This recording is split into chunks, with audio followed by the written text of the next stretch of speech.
everybody, SonGoshuaku here to rank all 4 matches from WWE Royal Rumble 2026. Right before Monday Night Raw comes on in a little over an hour, but let's get through this.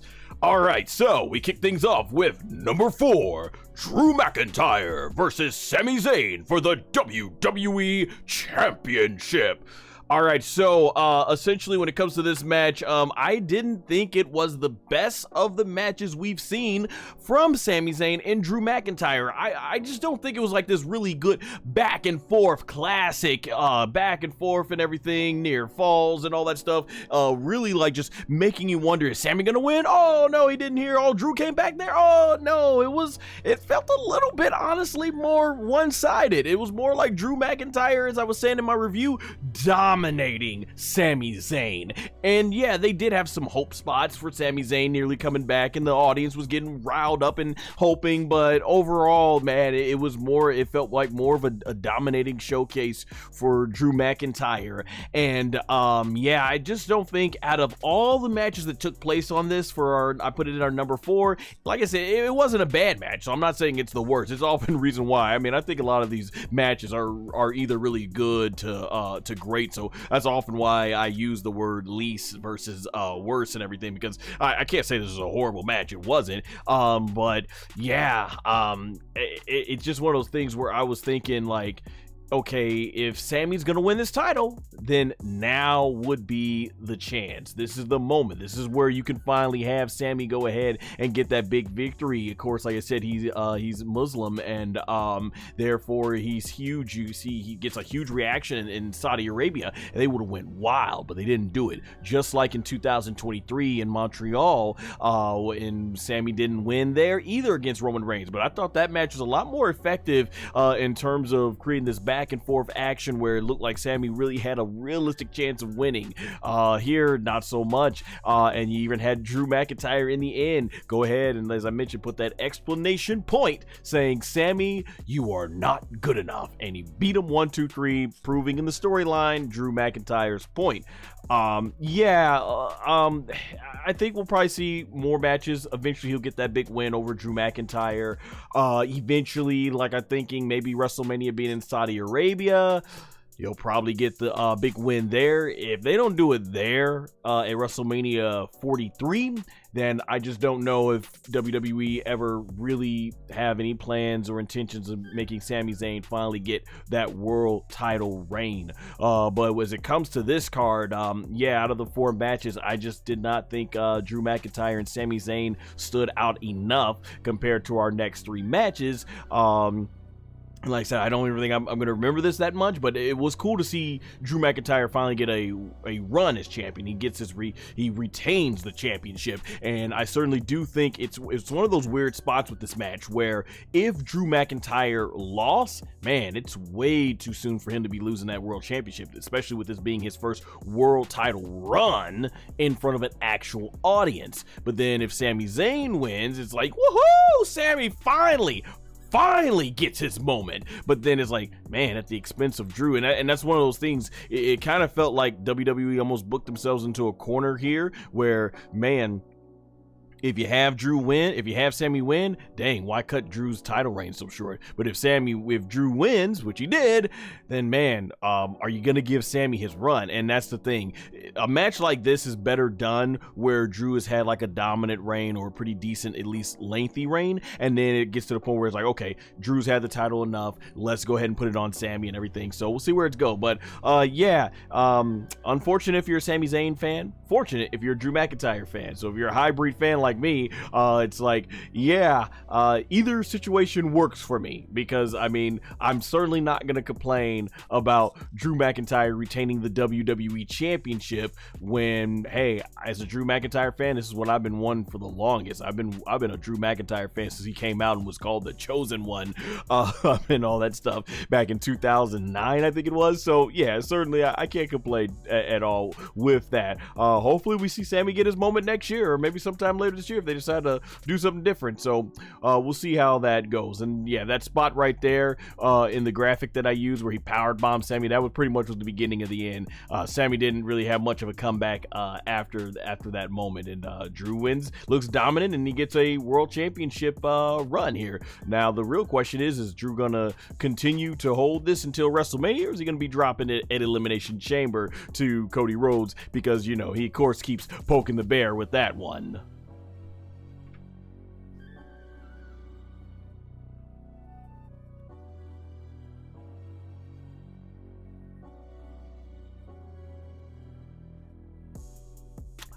Ola Soy Snyder, if I said your name right, says hello. Hello, thank you for joining the chat. I appreciate it for this live stream where we're ranking the Royal Rumble matches.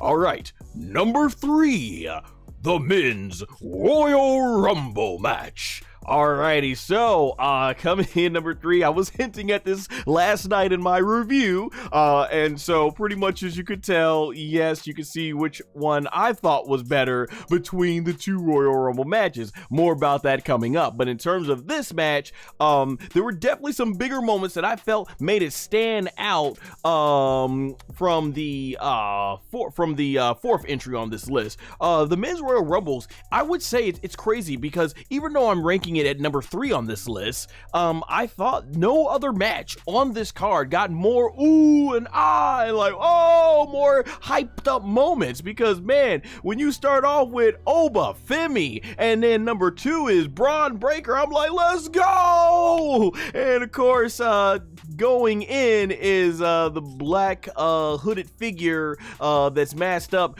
goes ahead and completely takes out Braun Breaker, which is going to be a storyline, and I'm pretty sure will play out. It's going to be interesting to see Monday Night Raw as that starts in a little over an hour from now. It'll be interesting to see how that plays out from the time that I'm doing this live. But overall, though, Oba freaking Femi looked like an absolute beast in this Rumble, and that I'm glad they did. As I was mentioning in my review, Oba Femi looked dominant, and that was really awesome to see. And then until Brock Lesnar came out, and this is where, like I said, I wish we would have gotten more. I wish we would have gotten more with Brock Lesnar and Oba Femi than what we did, because it just felt like kind of Brock was teasing him and, you know, doing a that over to Oba Femi and getting him the German suplex. But Oba did come back with that one clothesline, and I would have loved if Oba Femi would have been the one to eliminate Brock. Instead, they didn't do that, and Brock Lesnar ends up getting eliminated by Cody Rhodes and LA Knight. Thus, Cody and LA Knight get the rub. Cody gets yet another rub, having already beaten Brock Lesnar, I think 2-1 in that trilogy in 2023, which I was there for at SummerSlam 2023. And LA Knight, hey, that's cool. He gets to play a big part in eliminating Brock Lesnar, but it's like, man, a dominant clothesline over the top rope would have been much more fitting had Oba Femi did that. And this is a big part. And no, I'm not putting this at number 3 because, as you see in the bottom graphic there that I use, it's not because of the winner. More about that later.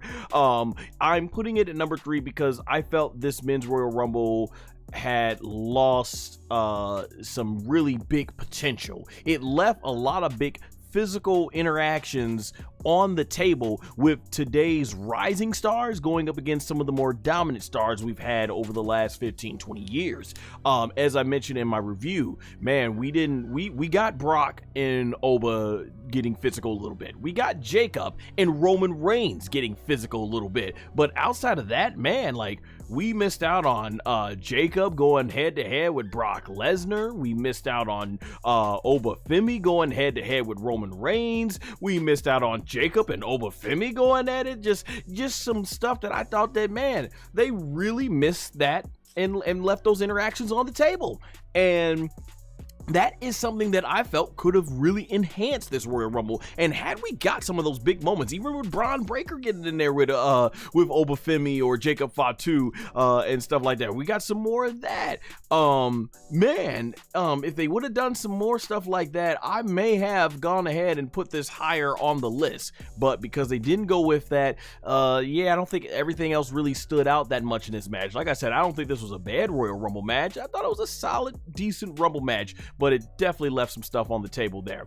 That being said, the closing part of the match, of course, we get Roman Reigns, and they played up Gunther. I thought really played up well, and thinking like, oh man, Gunther's on a run now. Is this gonna happen? Is this gonna do it and everything? And man, you wonder what's gonna happen there. And from there, what ends up happening is you get Roman Reigns winning. He takes out Gunther, and man, as I was saying, whoo, I was jumping up for joy. It's like, yes, let's go, the tribal chief, throwing my ones up in the air.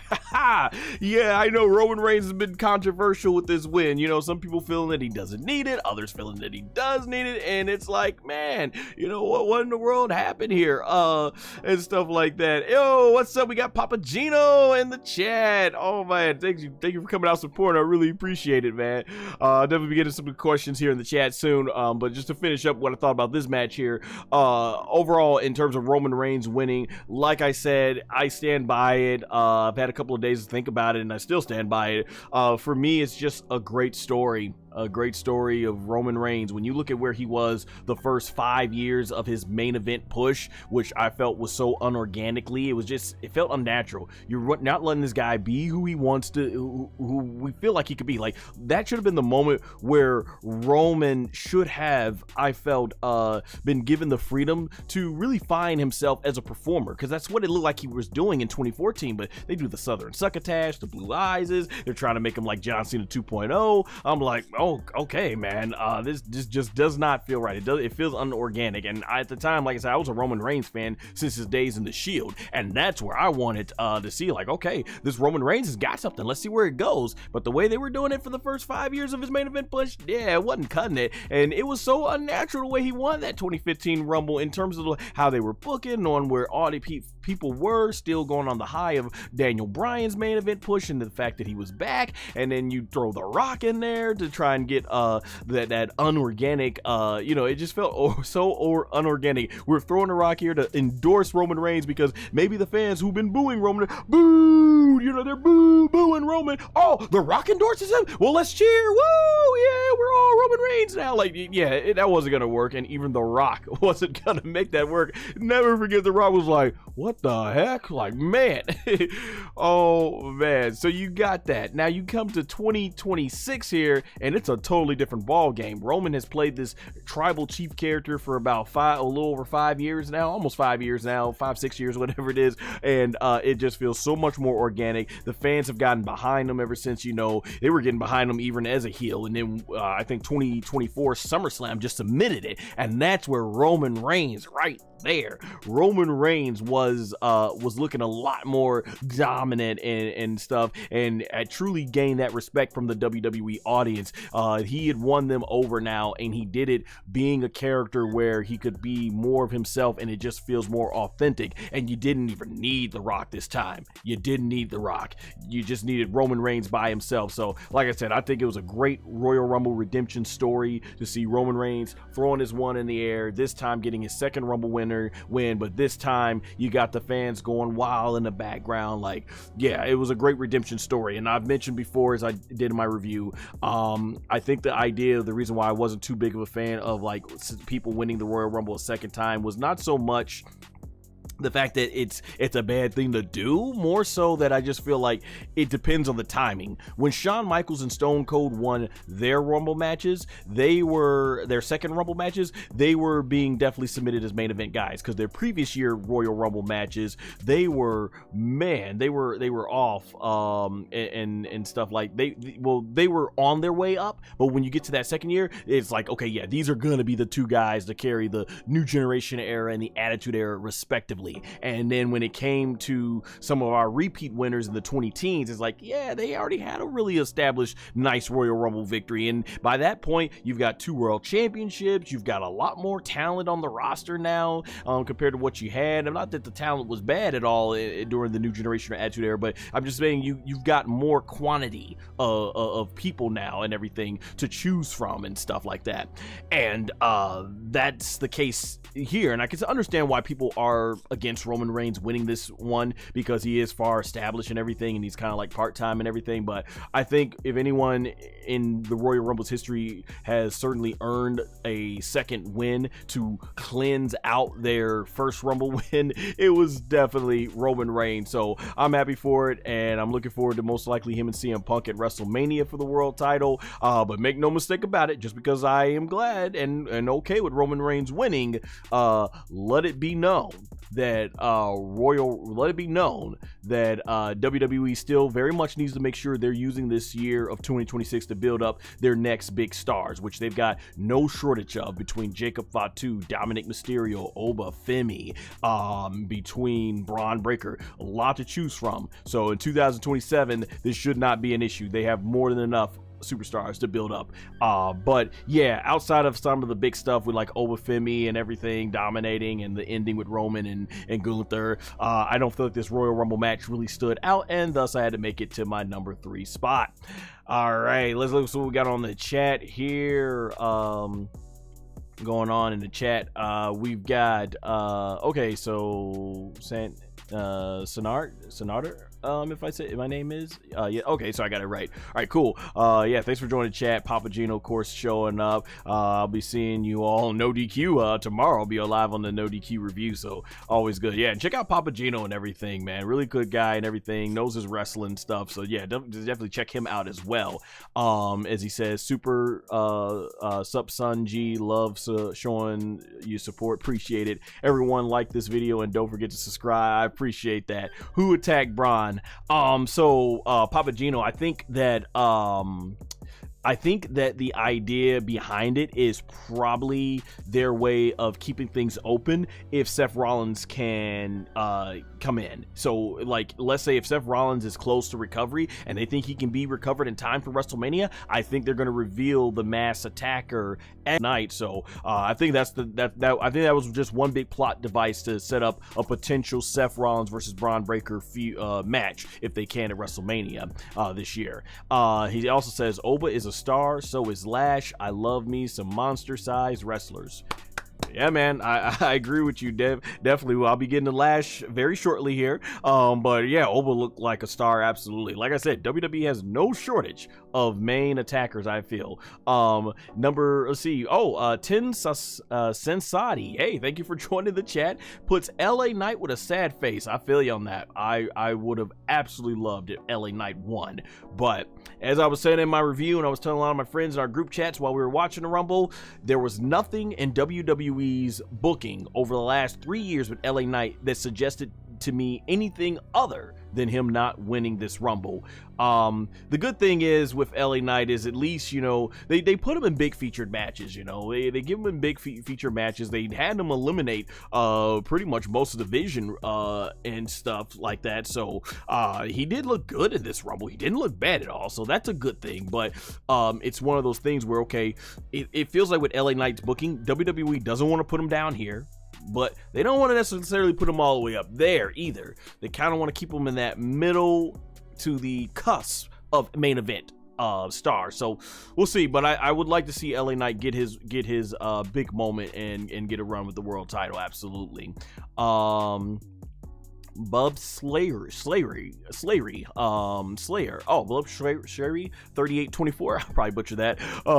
Thanks for joining. Chat says hello. Tin Sensati says, I wanted anyone but Cody and Roman to win, to be honest. Yeah, Cody didn't need a third win to match Stone Cold Steve Austin, my all-time favorite. And Roman, like I said, yeah, he didn't need a second win, but I understand why they went there and everything and stuff. And I think we're going to get a good main event out of it. One that does not build up the future of the company, but one that at least should hopefully give WWE more time to build up the future, as they will have a whole year to make sure that they don't have to rely on someone like Roman winning the Rumble next year in 2027. All right, so let's keep moving things on, because I definitely want to finish this live stream before Monday Night Raw comes on. All right.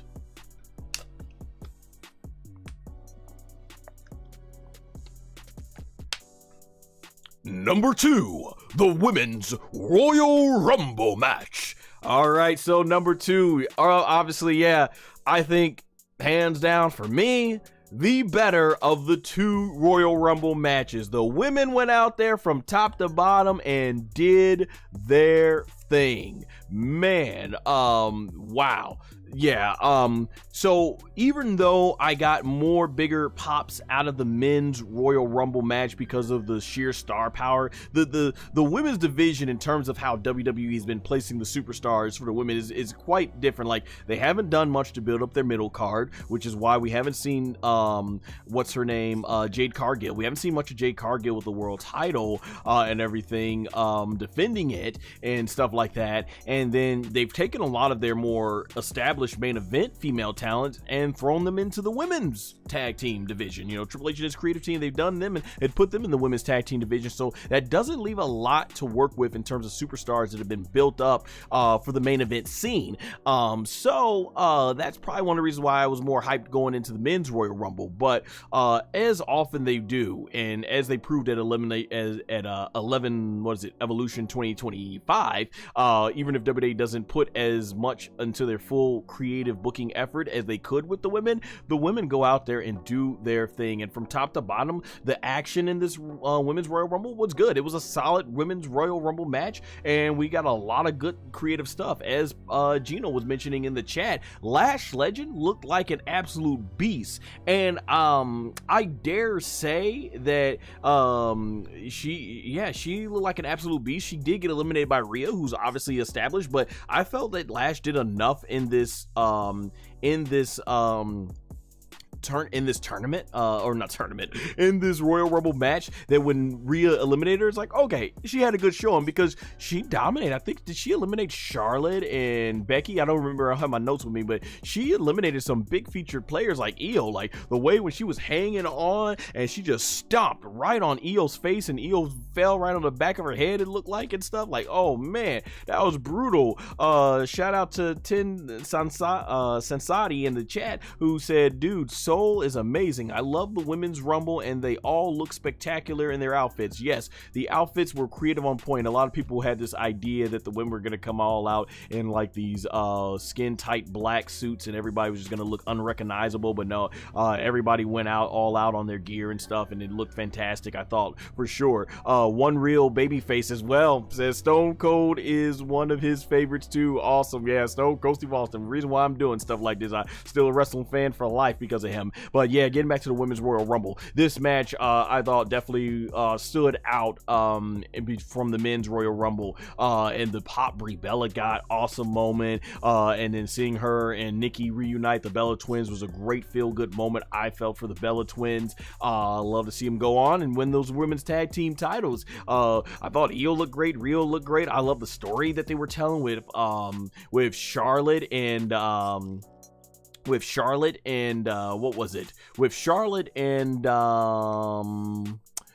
Charlotte and Alexa in the beginning, like the whole thing, like, do we work together? No. Or yeah, do we work together? Do we not work together? Work together until it comes down to you guys in the to you ladies into the finals. But what I did like is that the ending where I think Nia Jax got eliminated and Charlotte, like, she accidentally eliminated Alexa Bliss in the process, like, and Alexa's like, what did you do? And Charlotte's like, I didn't mean it, and stuff. Great stuff. And doing details like that with one partnership and then showing later on where it's deliberate with the other partnership. Like, I loved how the Judgment Day worked as a cohesive unit in this tournament. I mean, I'm thinking tournaments.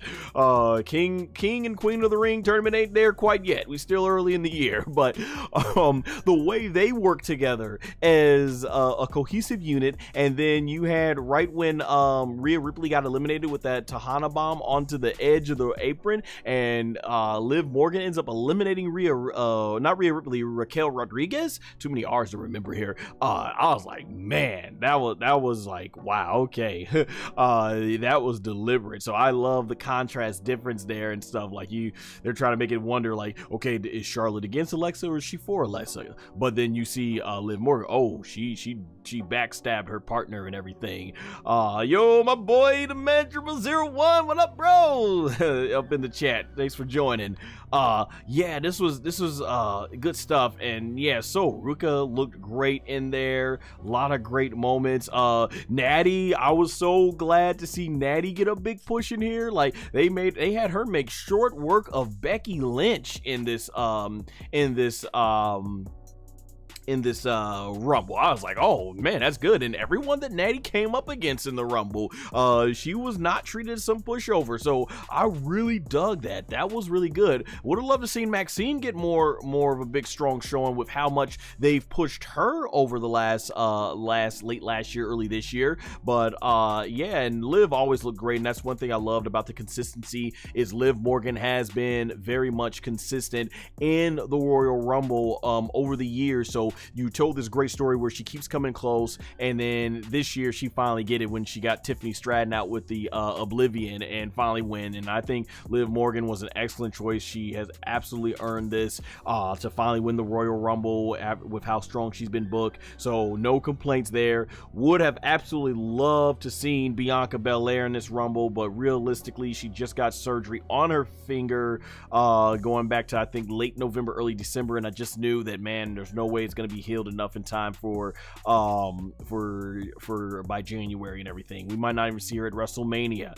We might not get her until sometime in the spring, but yeah, that would have been awesome to see. But yeah, shout out, these women did their thing. This women's Royal Rumble absolutely, I think, was much better than the men's Rumble this year. This probably once again won't go down as the best women's Royal Rumble ever, not the worst and everything. I mean, I think last year had some bigger moments. Shout out to the man 0001, him along with our boy SMP. All three of us were there last year for Royal Rumble 2025. I remember us going crazy when Alexa Bliss came out and everything and stuff, and things like that. So yeah, there were definitely some big moments here. But yeah, absolutely. I think obviously this women's Royal Rumble absolutely has earned to be on the second spot.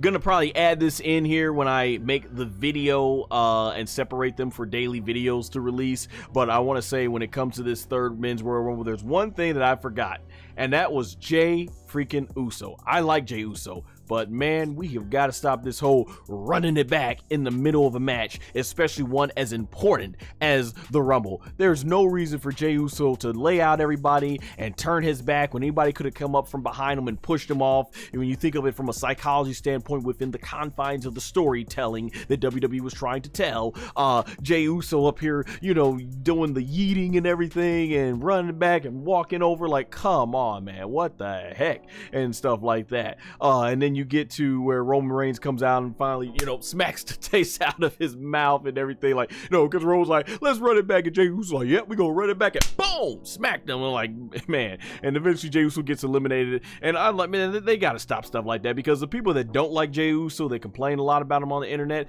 doing stuff like that ain't gonna help favors. And then when it comes to people like me who do like Jey Uso, man, you know, I want to see Jey Uso like he was last year in that Rumble. He came out all business and left the yeeting for after he won. If WWE really wants to get that big whole yeeting moment thing and run it back, that's fine. Do it during the entrances or do it after Jey has won. There's just no place for it in the middle of a match. When that match starts, the main objective should be to win, just from a storyline standpoint. I don't think you have to be that much of a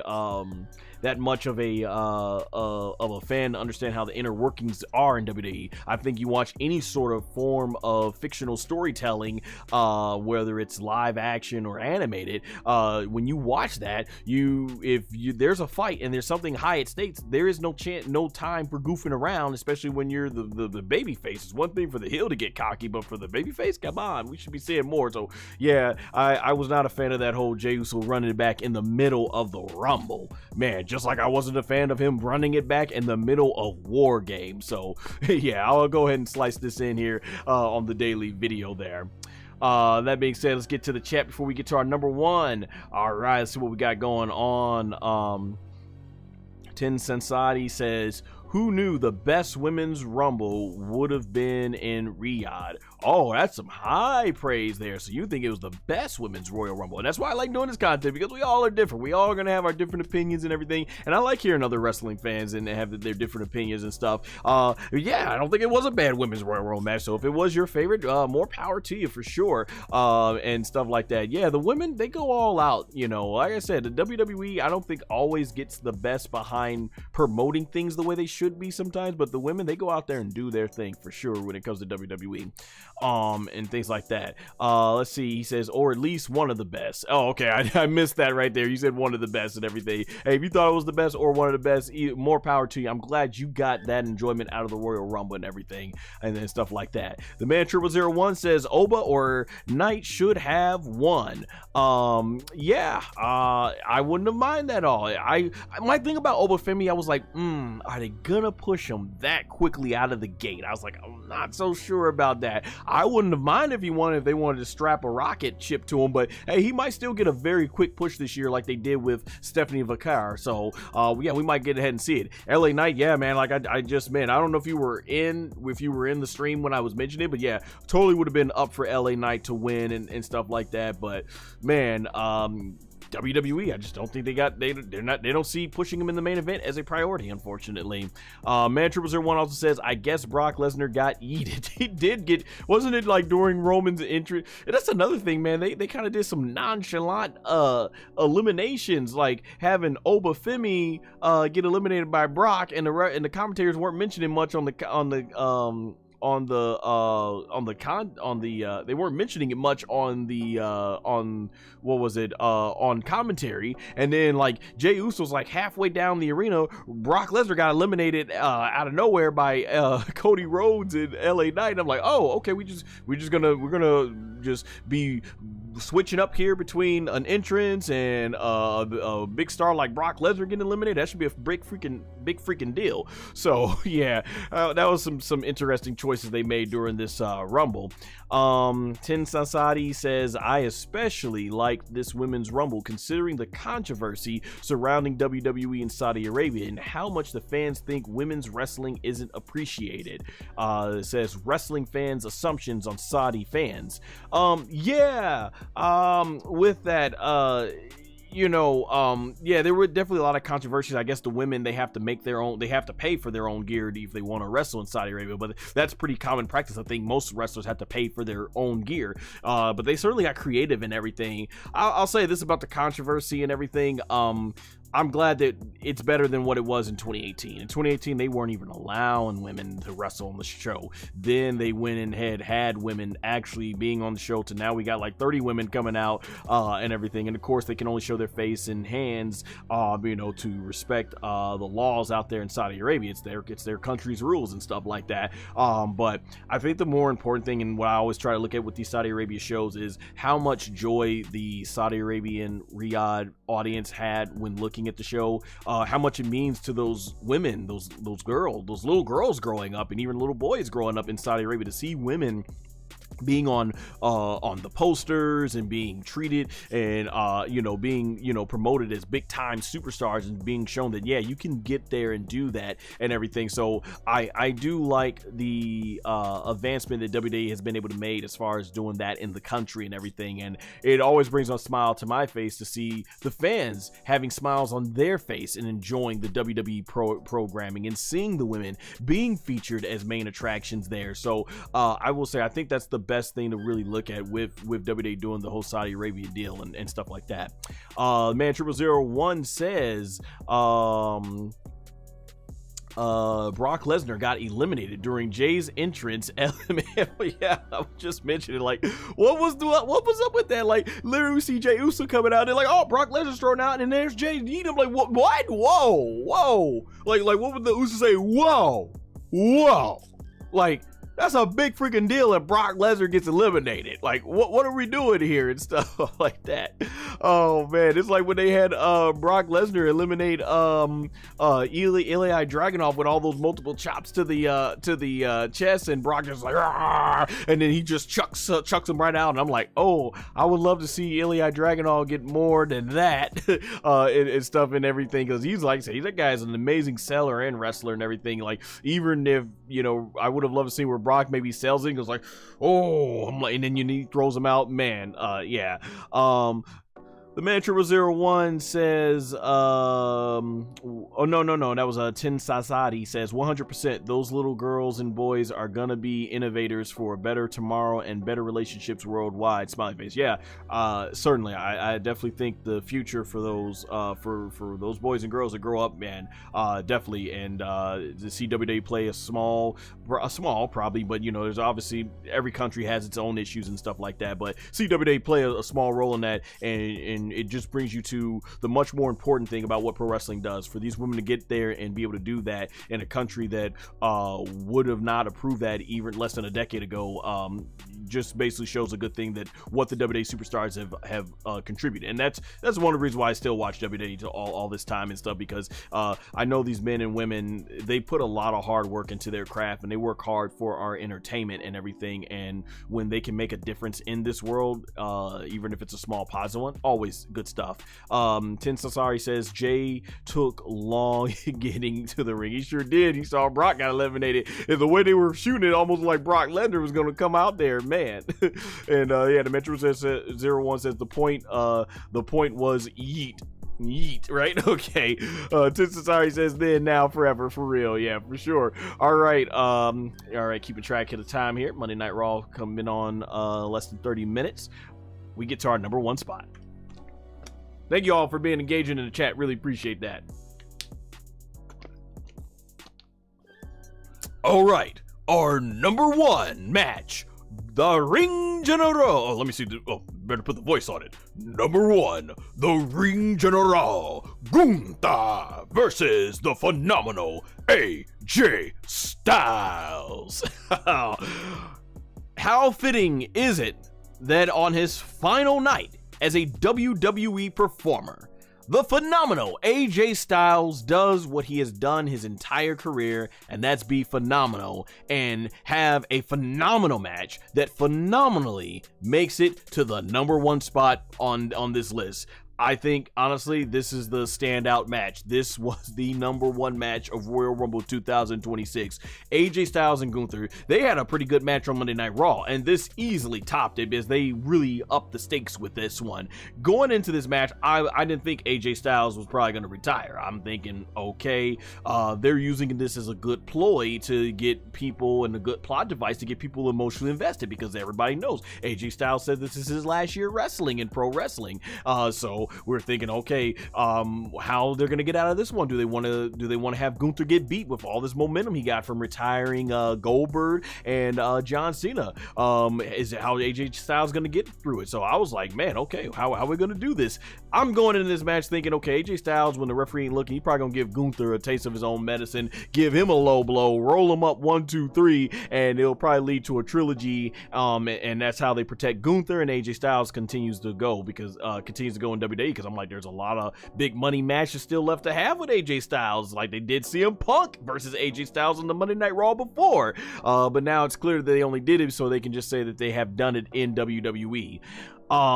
Yeah, so overall the match had all the drama you would expect. Gunther really milking the crap out of that sleeper hold, which is just a great audience reaction now, because fans are always like, they're gasping and everything and stuff like that. All the hope spots in this, AJ Styles looked great when he would come back with the Pele kick, the phenomenal forearm over the top rope, coming and doing the 450 splash off the top rope. All of AJ Styles stuff looked good here, and you're just thinking like, man, AJ Styles, yeah, he's almost 50 years old. He's getting closer to 50, right? But boy, he can still absolutely go. And I've been following AJ Styles' career, albeit casually, but been following his career nonetheless since his TNA days back in 2025. I probably will definitely have the man 0001 on here with me when it comes to doing a retrospective, because I know The man has hardcore followed his entire career and stuff, so he can help be able to fill in the blanks there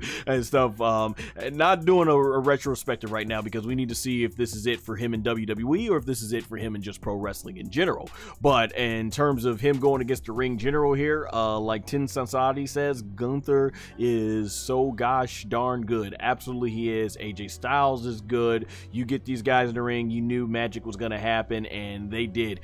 These guys knew how to work the drama in this match, and that's what I love. And I love the psychology, the desperation of AJ doing what he can to overcome Gunther. Gunther being like this just dominating Terminator that won't stop. This match was great. It really did, and this was a clean match, clean finish for Gunther and stuff like that. I can't say enough good things about this match. I think this Royal Rumble will probably be most remembered for this match. Historically, how could it not be? It's AJ Styles' final match, and the ending with the sleeper, they were milking it, and I was like, man, are they gonna do it? Like, wow. Hey, shout out my boy SMP, thanks for joining the chat.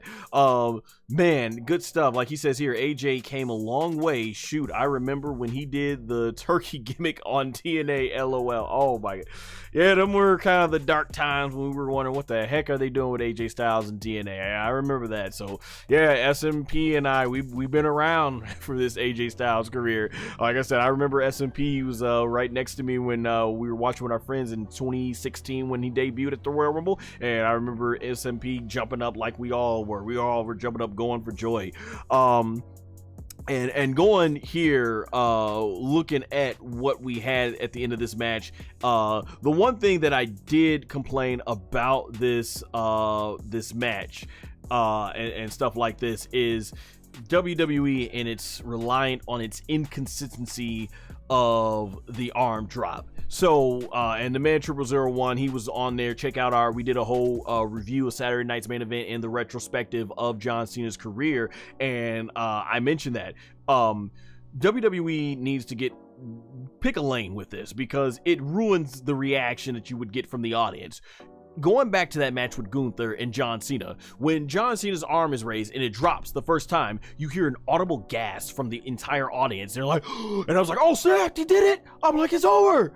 And referee's like, that's one. And he starts picking up two. And I was like, joy at first. I'm like, oh snap, they're finally going back to the 3 arm drops and stuff, because that's how they condition the audience. And it drops number 2, and then it drops a third time, and Cena's halfway, and he stops. He's like, no, I'm not out yet. And I used to love that so much as a kid with Stone Cold Steve Austin, because it was a great way to just really play to the audience, a great way to really mess with their emotions and stuff. Like, oh snap, is this gonna be it? And when that third arm drops, and Austin would stick up his middle finger, and I think even back in the 80s, for those that were watching wrestling before my time, Hogan would do the whole thing with the finger and stuff. It was just always a great thing, and I know it was big for Dusty Rhodes and everything doing that.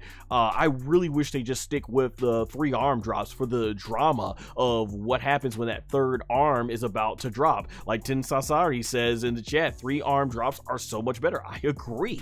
And so you get to this point where during the Royal Rumble, when AJ Styles' arm drops, I'm like, okay, he's good. We still got 2 more to go. And the referee rings the doorbell. I'm like, wait a minute. I'm like, that's it? That's it? I'm like, just like that? I'm like, why are we doing 3 arm drops for Cena, but then 1 arm drop for AJ Styles with no explanation? And the fact they don't explain stuff like that kind of like grinds my gears as a wrestling fan. Like, I don't really get upset about too much stuff nowadays. Ever since the Fiend Bray Wyatt lost to what's his name, to Goldberg in Saudi Arabia back in 2020, I'm like, all right, I'm not gonna get that emotional about this stuff anymore. Obviously with Triple H, I think he's hasn't made nearly as many head scratching booking decisions as Vince McMahon did in his later years of booking. So I'm like, okay, but here, yeah, I'm like, you mess with the emotion. See, if the first arm drop, I would have been like, oh snap. I'm like, like, is done. Instead, I'm wondering, like, wait a minute, then why are we doing 3 here and then 1 here? Like, you just muck about the emotions that we're supposed to be feeling here.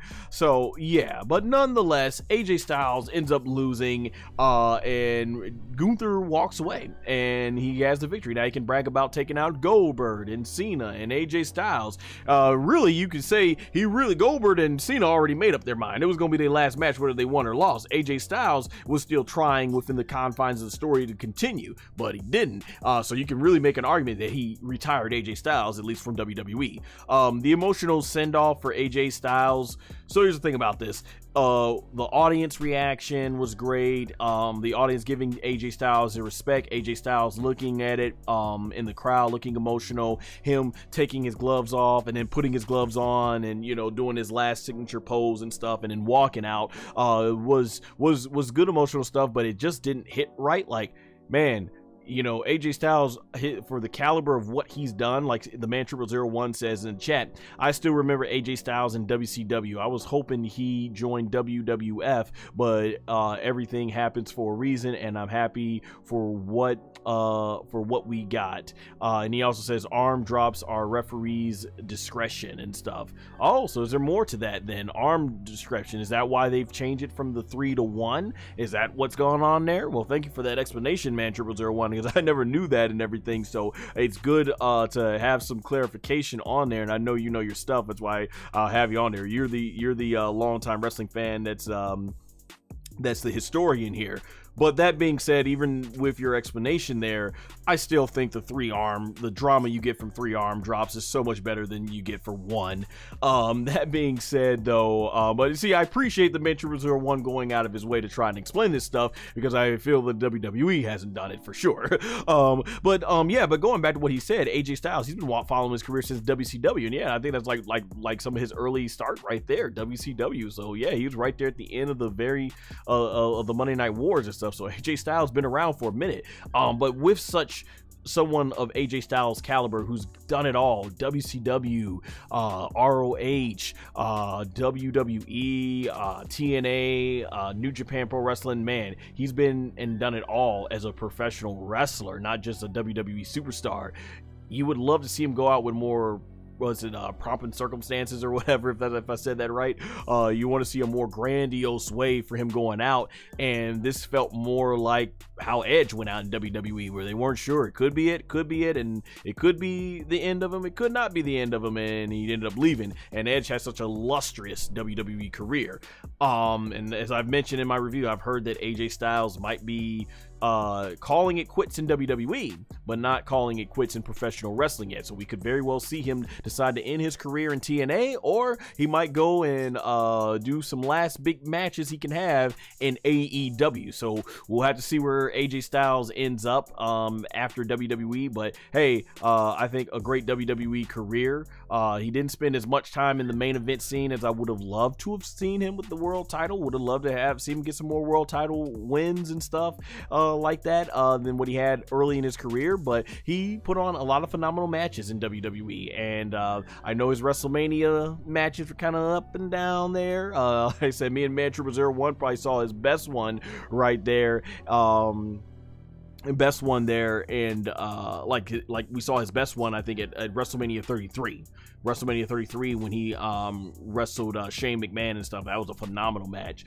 Man Trooper 01 in the chat says, it's like in combat sports, why some fighters get 3 drops or others get 1 drop depending on how bad the beating they got throughout the matches. Thank you for further explanation of that, Man Trooper 01. Really do appreciate it, and that does make sense. I think you did tell me, maybe now that I'm thinking about it, I think you did have a conversation with me once saying that it's kind of more realistic that WWE does the 1 arm drop thing like that now. I feel like I've heard you tell me that before. Now it's coming back to my memory. But yeah, as far as though this goes, yeah, I would have loved to seen AJ Styles get a lot more bigger circumstances, but I guess they're just not sure if AJ didn't want to renew his contract, and I guess he said February. It was been reported that February is when his contract was coming up, so there you go on that. And I just always thought that AJ was going going to retire in WWE, because he had said in 2019 when he signed a new contract that he was not going to leave WWE, and this is when AEW first got started. So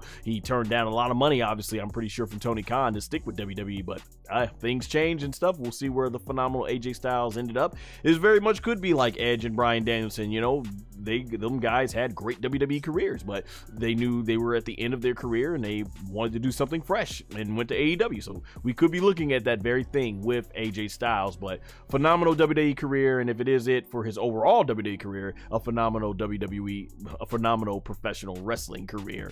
I'll put it this way: I think a very good to great WWE career, a phenomenal professional wrestling career, and everything.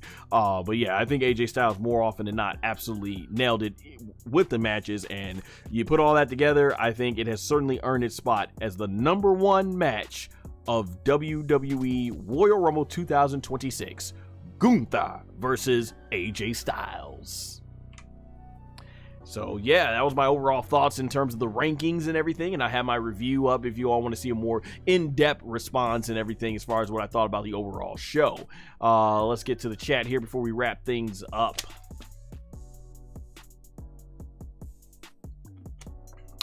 All right, so nothing much going on in the chat other than what I've already read off, but I thank you all for joining in. Let's see, 169 of you tuned in for the live chat. I really appreciate that in terms of the vertical stream. About 18 of you in the horizontal chat and everything. Not going to go as long tonight because, like I said, I want to make sure I get ready for Monday Night Raw here and got some other stuff to work on with content concerning my other main channel and stuff like that. But yeah, overall, yeah, really good overall, solid Royal Rumble. I can't complain too much. Tin Sansadi says, who will Gunther retire next? Who does he retire? And I think he may have asked earlier what's next for the ring general. Who he retires? There's been a lot of rumor he might retire Brock Lesnar this year, which is more the reason I'm hoping we get an Oba Femi versus Brock Lesnar match before it's all said and done. So I could see that. They could be playing that role with Rey Mysterio, but Rey Mysterio looks like he's gonna hang on for a little bit longer, so we get some more time to enjoy Rey Mysterio. He's got all those stem cells that he's getting injected into his knees, and it's been making him be able to still wrestle at a high level. So that's awesome to see. So yeah. Things like that I think are looking good as far as the Royal Rumble goes. That being said, guys, I will be back with certainly, as depending on if something big happens at Elimination Chamber like last year. I don't know if we're gonna get anything big like that, but yeah, if not, I'll definitely be back for my review and ranking of WrestleMania 42 matches. And that being said, also, if you guys are going to be playing or plan on pre-ordering WWE 2K26, I have an affiliate link to Amazon underneath right there in the comment section and everything. So if you plan on pre-ordering, you want to click on the link and pre-order it. Hey, it doesn't cost you anything extra and helps support the channel here as well. So yeah, if you do want to use my affiliate link there, definitely would much appreciate it and everything. Even if you don't buy the game and you just buy something else on Amazon, I believe it still counts as a credit for me, which basically, like I said, will go back in helping support the channel. That being said, guys, you can follow more of my WWE content right there on the screen, as well as make sure to like, comment, and subscribe so you're notified when my WrestleMania content ends up dropping for this year, WrestleMania 42.